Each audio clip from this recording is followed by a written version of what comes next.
अस्सलाम वालेकुम दोस्तों, वेलकम बैक।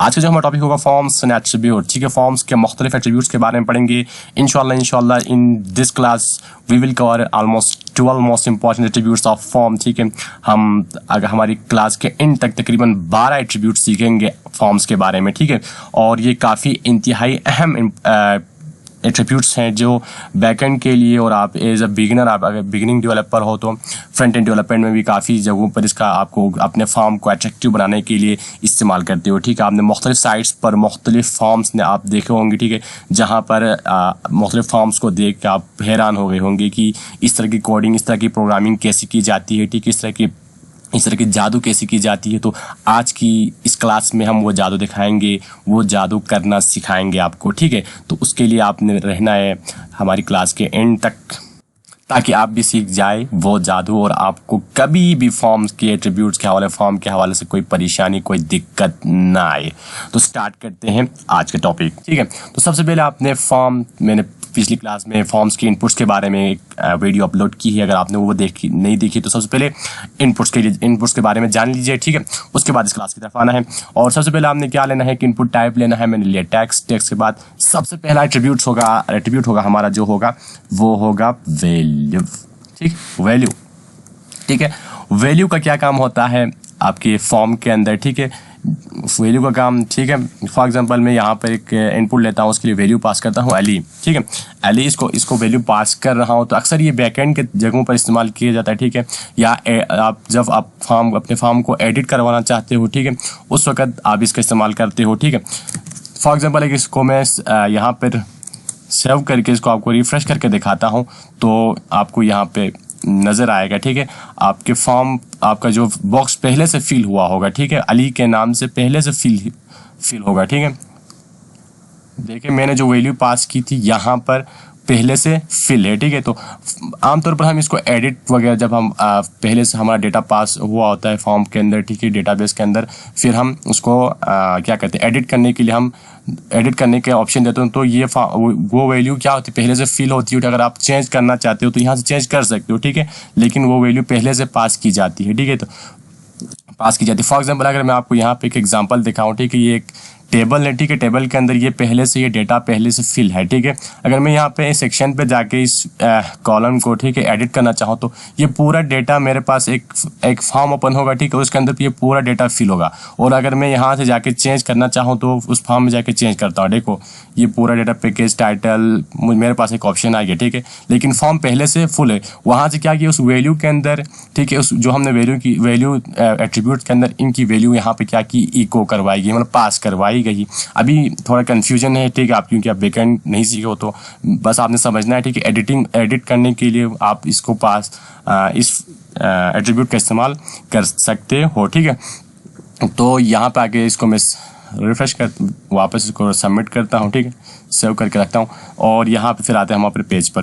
ठीक है, तो ये काम था वैल्यू का। ठीक है, वैल्यू के बाद यहीं पे एक और एट्रीब्यूट आपको बताता हूँ, रीड ओनली। ठीक है, रीड ओनली से क्या होगा, ठीक है, आप उस टेक्स्ट को, अभी मैंने जो दिखाया आपको टेक्स्ट, इसमें आप एडिट कर सकते हो। ठीक है, लेकिन जब इसको रिफ्रेश करो, अब एडिट करने का आपको ऑप्शन नहीं है। ठीक है, आप ना इसको डिलीट कर सकते हो ना एडिट कर सकते हो, क्योंकि आपने सिर्फ यूज़र के लिए आप रीड ओनली कर सकते हो। भाई इसको एडिट वगैरह, इसको डिलीट आप कर नहीं सकते हो। तो ये एट्रीब्यूट आप सिर्फ इस एट्रीब्यूट की वजह से क्या कर सकते हो, आप जो भी टेक्स्ट आप फॉर्म के अंदर शो करवा रहे हो सिर्फ यूज़र के लिए रीड करवा सकते हो, वहाँ पर राइट का ऑप्शन उनके लिए नहीं दे। तो ये इस एट्रीब्यूट का काम है सिर्फ और सिर्फ रीड ओनली करवाना।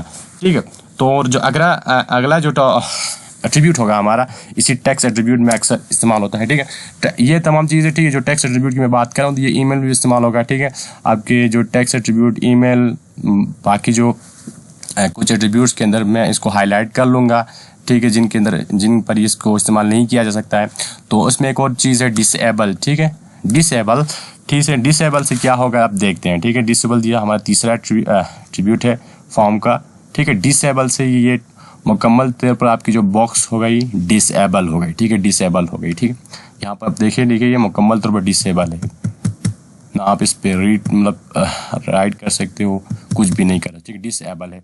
अक्सर यहाँ पर जो लिस्ट वगैरह पर आप इसको इस्तेमाल कर सकते हो। ठीक है, तो ये हो गया तीसरा एट्रीब्यूट हमारे फॉर्म का। और जो चौथा हमारा एट्रीब्यूट होगा साइज, ठीक, साइज का, ठीक है। अभी मैं इसको ये रीड ओनली और इसकी वैल्यू को भी ख़त्म करता हूँ यहाँ से और साइज बताता हूँ आपके लिए। साइज में रखता हूँ 50, ठीक है। साइज से क्या होता है आपके फॉर्म के अंदर, अभी देखते हैं। यहाँ पे आके मैं एक रिफ्रेश करता हूँ। साइज से क्या होता है आपकी जो बॉक्स के अंदर, ठीक है, आप यहाँ पे मतलब कैरेक्टर तो आप जितने भी इंटर करना चाहते हो कर सकते हो, लेकिन 50 कैरेक्टर आपके लिए क्या हो जाएंगे, विजिबल हो जाएंगे, ठीक है। उस आपने यहाँ पे जितनी वैल्यू पास की है साइज के अंदर, ठीक है, इतने कैरेक्टर आपके लिए वहाँ पर बॉक्स के अंदर क्या होंगे, विजिबल हो जाएंगे। तो ये है साइज का काम, ठीक है। यहाँ पर आप देखें, ठीक है, 50 अगर आप यहाँ पे गिनते जाएंगे तो 50 कैरेक्टर आप तक आपको विजिबल है। उसके बाद भी आपको कैरेक्टर इंटर करने की तो जगह है, लेकिन विजिबिलिटी यहाँ पर 50 से आगे आपको विजिबल नहीं है। तो ये काम है साइज एट्रीब्यूट का काम, ठीक है। और अगला एक एट्रीब्यूट है वो है मीन एंड मैक्स, और इसको इस्तेमाल किया जाता है आमतौर पर नंबर, अच्छा, रेंजेस वगैरह के साथ, नंबर रेंजेस वगैरह के साथ इसका इस्तेमाल किया जाता है। उसके लिए एक एट्रीब्यूट यहाँ पर पास करना होगा, मैं नंबर टाइप हमें इनकी देनी होगी नंबर, यहाँ पे आके NU नंबर यहाँ पे लिखा, आप इसको नंबर, रेंज, डेट वगैरह के साथ इसका इस्तेमाल कर सकते हो। तो मैं यहाँ से इसकी साइज को हटाता हूँ, साइज को यहाँ से हटा के इसके देखते हैं मिन। तो हमने क्या करना है, यहाँ पे आके मिन मैंने दिया 10 और मैक्स दिया 20, मतलब ये अगर मिनिमम 10 तक नंबर इंटर करवाएगा, ठीक है। 10 से छोटे नंबर आप इंटर करोगे तो ये क्या करेगा, फॉर्म के अंदर एरर देगा। और मैक्स 20, ठीक है, 20 से ऊपर कोई नंबर आप उस इनपुट बॉक्स में इंटर करना चाहोगे तो वहाँ पर फिर आपको एरर नजर आएगा, ठीक है। तो हम देखते हैं कि यहाँ पर हमें रिजल्ट क्या मिलता है, ठीक है। तो यहाँ पर आके हम रिफ्रेश करते हैं, रिफ्रेश करने के बाद हम देते हैं 1, ठीक है, इसको 1 दिया।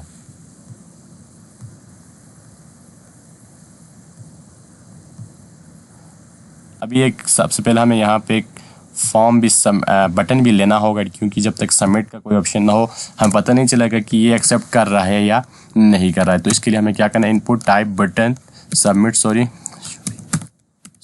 और यहाँ पे एक वैल्यू, ठीक है, वैल्यू इधर भी इस्तेमाल, आपने जो मैंने वैल्यू की बात की थी यहाँ पर भी इस्तेमाल कर सकते, ठीक है। अब इस वैल्यू के अंदर जो भी नाम पे पास करोगे आपके बटन का नाम वही होगा। मैं कहता हूँ गो, ठीक है, या चले सेव, ठीक है। ये वैल्यू को इधर भी इस्तेमाल कर सकते हो आप, ठीक है, यहाँ पे सेव, ठीक है। तो ये सेव हो रहा है, ठीक है। मैंने क्या किया, हमने यहाँ पे कंडीशन क्या रखी थी फॉर्म के अंदर, ठीक है। फॉर्म के अंदर रखा था मिनिमम 10, कम से कम 10 हो, ठीक है, या 10 से बड़ा हो, और मैक्सिमम 20, ठीक है। 10 और 20 के दरमियान के आप नंबर इंटर कर सकते हो, लेकिन 10 से छोटे और 20 से बड़े नंबर आप जब इंटर करोगे तो आपके फॉर्म के अंदर वैलिडेशन लगी हुई है, ठीक है, आप इसको सेव नहीं कर सकोगे। देखिए अभी ये please select a value that is no less than 10 से छोटी कोई वैल्यू सेलेक्ट ना करे। तो अब देखें 10 से नीचे में जितनी भी वैल्यूज को 9 को ही क्यों ना सेलेक्ट करूँ, ठीक है, ये एक्सेप्ट नहीं करा। लेकिन जब जो ही मैं 10 के ऊपर आता हूँ तो ये देखो ये सबमिट हो रहा है, ठीक है। और इसी तरह 20 से ऊपर जाता हूँ, 21 22 करता हूँ तो फिर कह रहा है, ठीक है, please select a value that is no more than 20। तो इस तरह की वैलिडेशन आपने मुख्तलिफ फॉर्म्स के अंदर देखे होंगे, ठीक है। तो आप इस तरह, ठीक है, आप अपने फॉर्म के अंदर भी अपने मुख्तलिफ आप जब फॉर्म बनाओगे तो वहाँ पर भी इस तरह की वैलिडेशन, ठीक है, इस तरह के एट्रीब्यूट्स पास करके आप अपने फॉर्म को मजीद अट्रैक्टिव और खूबसूरत और, ठीक है, सिक्योर बना सकते हो, ठीक है। तो जो अगला एट्रीब्यूट हम पढ़ेंगे वो होगा मैक्सिमम लेंथ की बात करेंगे, ठीक है। मैक्सिमम लेंथ यहाँ पे उसके लिए मुझे टाइप चेंज करनी होगी, ये भी टेक्स्ट टाइप के साथ, टेक्स्ट ईमेल वगैरह के साथ आप इसको इस्तेमाल कर सकते हो। यहाँ पर मैं इसकी चले यहाँ पर आप साइज दे दे पहला, ठीक है, साइज दे दो इसको 50, साइज का तो आपको पता है, ठीक है, साइज किस लिए इस्तेमाल की जाती है। ठीक है, आप जितनी साइज़ रखोगे जितनी आपकी बॉक्स बड़ी होगी, मतलब 50 कैरेक्टर के लिए बॉक्स बड़ी होगी और इतने कैरेक्टर आपके लिए विजिबल होंगे। लेकिन इससे ज़्यादा जितने कैरेक्टर आप इंटर करोगे वो इनविजिबल, लेकिन इंटर कर पाओगे लेकिन वहाँ पर आपको विजिबल नहीं होंगे। लेकिन यहाँ पे एक और आप मैक्सिमम मैक्स लेंथ के नाम से एक और एट्रीब्यूट हम पास करेंगे, जिसके अंदर वैल्यू पास करेंगे 10। ठीक है, इससे क्या होगा, ठीक है, मैक्सिमम लेंथ 10। ठीक है, इसमें कैरेक्टर्स की वो होगी, ठीक है, गुंजाइश। ठीक है, आप 10 कैरेक्टर से ज़्यादा लेंथ तो आपकी है 50 की। ठीक है, लेंथ तो इसने कवर किया 50 साइज़ की। ठीक है, लेकिन आप कैरेक्टर ये देखो 10 से ऊपर कैरेक्टर इंटर करना मुझे नहीं दे रहा है, क्योंकि मैंने कहा है मैक्सिमम लेंथ इसकी 10 हो। ठीक है, मैक्सिमम लेंथ इसकी 10 हो। ठीक है, और साइज़ जितनी भी बड़ी क्यों ना हो, लेकिन मैक्सिमम लेंथ की वजह से यहाँ से आगे फॉर्म के अंदर मुझे आगे जाने नहीं दे रहा है। ठीक है, इंटर करने नहीं दे रहा है। ठीक है, तो इस तरह आप ये देखें 1 2 3 4 5 6 7 8 9 10 कैरेक्टर यहाँ पर आ रहे हैं, लेकिन उस आगे में जितनी भी कोशिश कर रहा हूँ इंटर नहीं हो रहा है। किसकी वजह से? इस मैक्सिमम लेंथ एट्रीब्यूट की वजह से। ठीक है, साइज़ की वजह से हमें पूरी 50 कैरेक्टर की जगह मिल रही है, 50 कैरेक्टर इसमें आ सकते हैं। ठीक है, लेकिन हमने लेंथ की जो कंडीशन वहाँ पर रखे मैक्सिमम लेंथ की वजह से, जिसकी वजह से 10 से ज़्यादा कैरेक्टर हमें एंटर करने नहीं दिया जा रहा है। ठीक है, इस तरह फॉर्म्स के अंदर इस तरह की वैलिडेशन भी आपने देखी होंगी। ठीक है, तो अगला जो एट्रीब्यूट, ये बड़ा खूबसूरत एट्रीब्यूट है। ठीक है, तो इसको आप अक्सर फॉर्म पर देखते हो। ठीक है, आप यूज़र को बताने के लिए आप इसका इस्तेमाल करते हो, तो वो है भाई हमारा प्लेस होल्डर। ठीक है, प्लेस होल्डर से क्या होता है भाई, यूज़र के लिए एक हिंट मिलती है। ठीक है, फॉर एग्जांपल आपने इनपुट टाइप लिया है। ठीक है, यहाँ पर टाइप लेके मैंने लेकिन यहाँ पर मैंने ऊपर ना यूज़र के लिए बताया कि इसमें क्या एंटर करवाया है, नहीं बताया ना, लेकिन नहीं बताकर मेरे यहाँ पे हिंट पास कर सकता हूँ, एंटर यूर नेम। इससे यूज़र समझेगा। ठीक है, मैंने इसमें क्या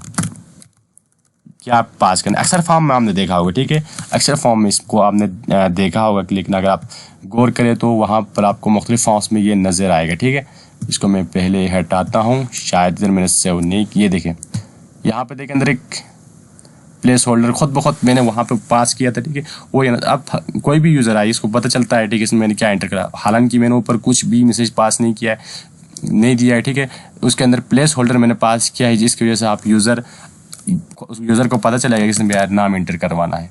ठीक है, तो प्लेस होल्डर का काम यह है कि यूज़र के लिए एक हिंट मिलता है। ठीक है, इस तरह आपने जीमेल, पासवर्ड, इस तरह की कुछ भी वैल्यू यहाँ से प्लेस होल्डर की तरफ पास करोगे। ठीक है, मिसाल के तौर पर मैं हटाता हूँ पासवर्ड। ठीक है,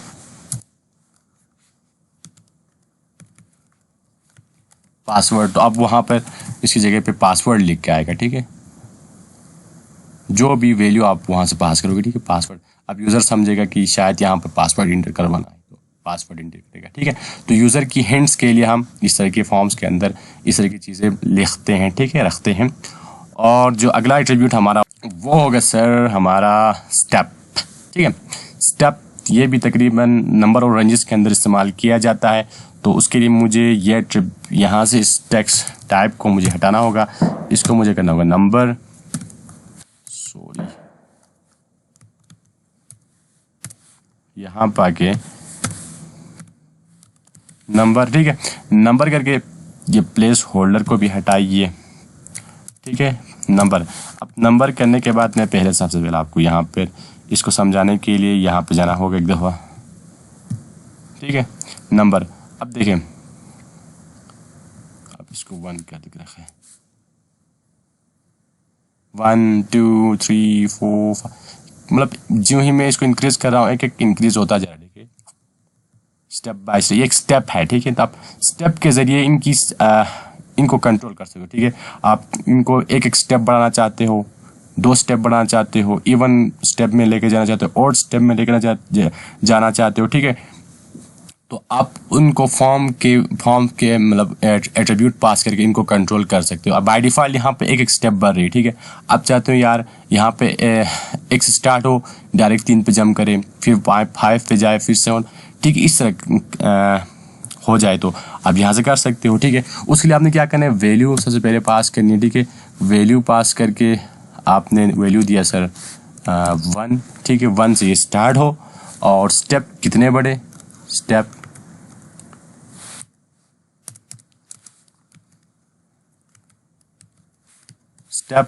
स्टेप बड़े माई 2 स्टेप इसकी इंक्रीज होते जाए, ठीक है। एक पे 2 इंक्रीज होता जाए तो फिर 3 पे पहुंच जाएगा, ठीक है, सही होगा। और यहाँ पे आके हम इसको रिफ्रेश करते हैं और इसको ख़त्म करते हैं तो यहाँ पे देखिए 1 3 3 के बाद 5 5 के बाद 7 7 के बाद 9 9 11, ठीक। अपनी मर्जी से, ठीक है, मर्जी से आप यहाँ पे स्टेप बढ़ा सकते हो, ठीक है। एक के बाद डायरेक्ट आप 7 इंक्रीज करवाए, ठीक है, आपकी मर्जी है, ठीक। लेकिन आप फॉर्म के अंदर जिस तरह की वैलिडेशन आप 11 के बाद डायरेक्ट आप 18 होना चाहिए, ठीक है। सॉरी यहाँ पे सेव नहीं हो गया है।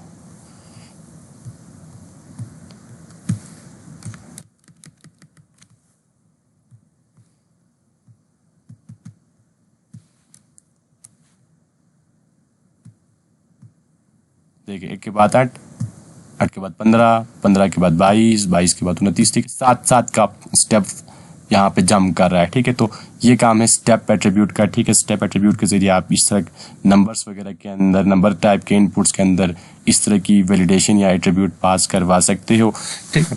तो अगला जो हमारा जो एट्रीब्यूट होगा तकरीबन हमारे ऑटो फोकस, ठीक है। ऑटो फोकस से क्या होता है, ठीक है। उसके लिए मुझे यहाँ पर ये नंबरिंग हटानी पड़ेगी, उसके लिए मुझे टेक्स्ट, ताकि मैं टेक्स्ट में इसको ज़्यादा आसानी से आपको समझा पाऊँ, ठीक है। ऑटो फोकस वैल्यू को ज़रा रखें, ठीक है। उसके लिए पहले जाना पड़ेगा यहाँ पर, फिर से रिफ्रेश करना पड़ेगा, ठीक है। अब देखिए आप इस बॉक्स की तरह थोड़ा सा तवज्जो करें तो यहाँ पर अभी मुझे लिखने के, अगर मैं कीबोर्ड से लिखूं तो मैं लिख नहीं पा रहा हूं, ठीक है। जब तक जाके मैं यहाँ पे क्लिक ना करूं और तब जाके मुझे लिखने की परमिशन मिलती है, ठीक है। तब जाके मुझे यहाँ पे इनपुट बॉक्स में लिख रहा है। लेकिन उससे पहले, ठीक है, जब तक देखो इससे पहले अगर मैं रिफ्रेश करूँ फिर ट्राई की नहीं होता जब तक मैं क्लिक ना करूँ तो, ठीक है। ऑटो फोकस की वजह से आप ये कर सकते हो, ठीक है। जो ही रिफ्रेश करेगा, ठीक है, आप जो ही रिफ्रेश करोगे डायरेक्ट आपको यहाँ पे इनपुट बॉक्स के अंदर लिखने की जगह मिलेगी, ठीक है। ऑटो फोकस से ये काम कर सकते हो। उसके लिए आपने यहाँ पे क्या करना है, सिर्फ लिखना है ऑटो फोकस, ठीक है। यहाँ पे एक एट्रीब्यूट है ऑटो फोकस। अब देखें यहाँ पे आके हम करते हैं यही काम और रिफ्रेश करते हैं, ठीक है। डायरेक्ट रिफ्रेश, मैंने क्लिक भी नहीं किया, ठीक है। रिफ्रेश करते ही मुझे यहाँ पे लिखने की जगह मिली। ये करता है ऑटो फोकस की वजह से, ठीक है। तो इस तरह की खूबसूरती आपके फॉर्म के अंदर आ जाती है, ठीक है। इस तरह के एट्रीब्यूट्स आप रखते हो अपने फॉर्म्स के अंदर। तो जो उसके बाद ऑटो कंप्लीट, ठीक है, एक और एक एट्रीब्यूट हमारा है, ठीक है। तकरीबन सेकंड लास्ट एट्रीब्यूट है। और यहाँ पे ऑटो कंप्लीट को अगर मैं समझा पाऊँ तो आपको यहाँ से अगर मैं एक आपको एग्जांपल दिखाता हूँ ऑटो कंप्लीट का क्या काम होता है, ठीक है। फॉर एग्जांपल आप मुख्तलिफ साइट पर अपने अकाउंट्स बनाते हो, ठीक है, और अकाउंट बना कर रखते हो, ठीक है। अब दूसरी दफ़ा आप या लॉगिन या साइनअप के लिए आते हो तो आपका जो फॉर्म, ठीक है, आपकी जो पासवर्ड वगैरह आपके लिए हिंट के तौर पर आपको प्रोवाइड करता है, ठीक है, आपको प्रोवाइड किया जाता है, ठीक है। आपका बॉक्स पहले से फिल हुआ था, या तो इस तरह जो ही आप बॉक्स पे एंटर करते हो आपकी जीमेल नीचे नज़र आ रही है, आपका यूज़र नेम नज़र आ रहा है। फॉर एग्जांपल मैं यहाँ पे आता हूँ, ठीक है, मैंने पहले से यहाँ पर एंटर किया हुआ था इस नेम से, ठीक है। तो मुझे अभी भी ये हिंट दे रहा है, ठीक है। मैं यहाँ से इसको रिमूव कर रहा हूँ, फिर भी यहाँ पे मैं एंटर कर रहा हूँ तो फिर मुझे एक लिस्ट मिल रही है, ठीक है। तो ये ऑटो कंप्लीट की वजह से, ठीक है, ऑटो खुद ब खुद ये फिल होता है, ठीक है। तो ऑटो कंप्लीट का ये काम होता है, ठीक है। अभी हमने इस फॉर्म के अंदर तो कोई पहले से कोई चीज़ नहीं फिल की है तो जिसकी वजह से हमें नहीं मिलेगा। फिर भी ये एट्रीब्यूट आपने याद रखना, ठीक है। यहाँ पर आपने जस्ट लिखना है ऑटो कंप्लीट, ठीक है। ऑटो कंप्लीट इसको सेव कर ले, ठीक है। सेव करके आप रिफ्रेश कर ले। अगर अभी तो यहाँ पे नहीं होगा क्योंकि हमने कोई फॉर्म यहाँ पे सबमिशन नहीं दी थी, ठीक है। अभी मैंने एग्जांपल के तौर पर आपको दिखाया, ठीक है। आप बस ऑटो कंप्लीट का काम यही होता है, ठीक है। तो उसके बाद जो हमारा जो लास्ट एट्रीब्यूट होगा 12 वो होगा नेम, ठीक है। ये अक्सर बैकएंड पे इस्तेमाल किया जाता है, ठीक है। बैकएंड की जब आप प्रोग्रामिंग करोगे तो वहाँ पर आपको नेम का बहुत मतलब ज़्यादा ख्याल रखना होगा। बहुत ज़्यादा इस्तेमाल होने वाला एट्रीब्यूट, ठीक है, जो बैकएंड पे इस्तेमाल बहुत ज़्यादा इस्तेमाल होता है, ठीक है। यहीं पे नेम आपकी इस पूरी इनपुट की पहचान होती है, आइडेंटिटी होती है, ठीक है। इसी नेम के ज़रिए बैकएंड पे जाकर, ठीक है, इस डेटा को यहाँ पर आप जो भी इंटर कर रहे हो, ठीक है, इस डेटा को लेके जाते हो इस नेम के बेस पे, ठीक है आप। तो अक्सर ये होता है, मतलब एक ही मतलब इनपुट टाइप, दो इनपुट टाइप हो गए टेक्स्ट टाइप के, ठीक है। फॉर एग्जांपल यही नेम लेता हूँ, नेम का क्यों इस्तेमाल किसे मैं वो बता रहा हूँ, ठीक है। अब ये भी इनपुट टाइप है, ये भी टेक्स्ट टाइप है, ये भी टेक्स्ट टाइप है।